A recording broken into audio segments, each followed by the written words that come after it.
Welcome, today we'll meet one of machine learning's friendliest ideas, the random forest. No heavy maths, just trees and teamwork. Before we plant any trees, let's see how a computer learns. We teach it much like we teach a child. First, we show it many labeled examples. Here are cats and here are dogs.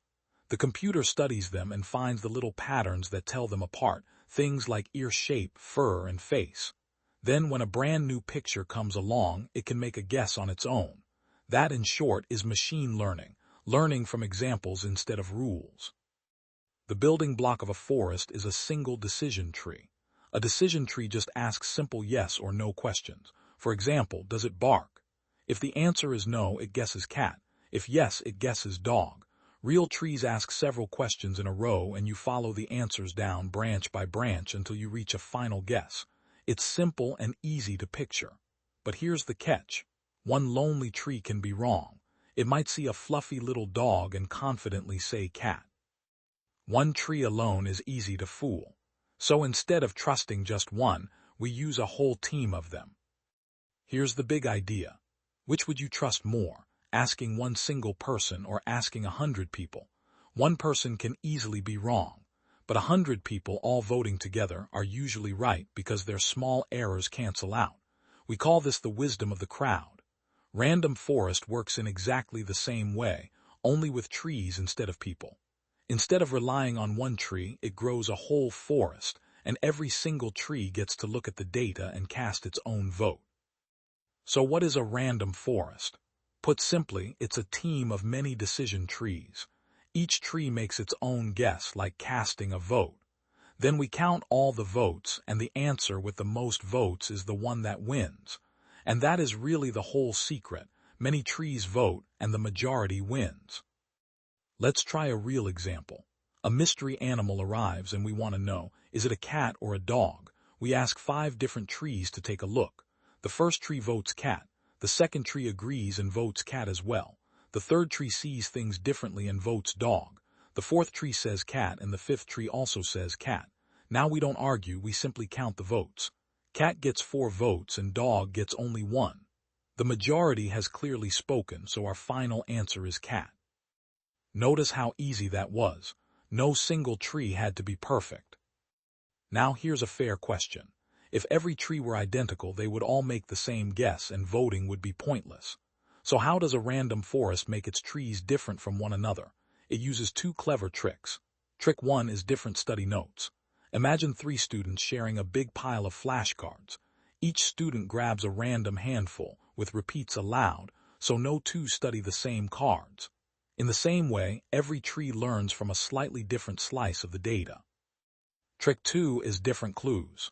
When a tree splits, it can only peek at a few features at a time, not all of them. Different notes and different clues mean the trees genuinely think differently. But why does voting actually help? The real magic is that the trees make different mistakes. Look at these 3 trees. 2 of them say cat while one slips and says dog. We take the majority, so the final answer is still cat. One tree was wrong, and yet the team got it right. When the individual mistakes are different, they cancel each other out, and the crowd stays surprisingly smart. How we combine the votes depends on what we are predicting. If we're choosing a category, like cat or dog, we simply take the majority vote, and the most popular answer wins. However, in another scenario, if we're predicting actually a number, like the price of a house, we don't vote, we take the average.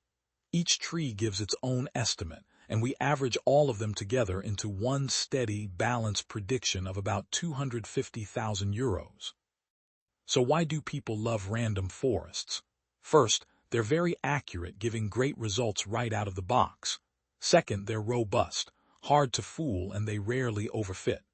Third, they handle messy data, so missing or noisy values are usually no problem. And finally, they're wonderfully flexible, working on many different kinds of tasks. Of course, nothing is perfect, and random forests come with 2 small trade-offs.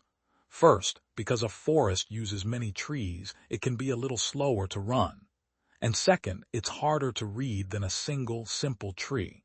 But for the accuracy you gain, that is usually a trade well worth making. Random forests are quietly everywhere in real life. In medicine, they help doctors predict disease from a patient's symptoms. In banking, they spot fraud on your card within seconds. In online shopping, they recommend the products you are most likely to enjoy. And in nature, they help identify plants and animals straight from a photo. Let's wrap up with Random Forest in 4 easy steps. Step 1. Plant many decision trees. Step 2. Give each tree different notes and different clues so they all learn to think for themselves. Step 3. Let every tree cast its own vote. And Step 4. Take the majority and that is your final answer. So that is the whole idea. A big bunch of simple trees, each a little imperfect, working together as a team to become one surprisingly smart and reliable model. Thanks so much for watching, and happy learning.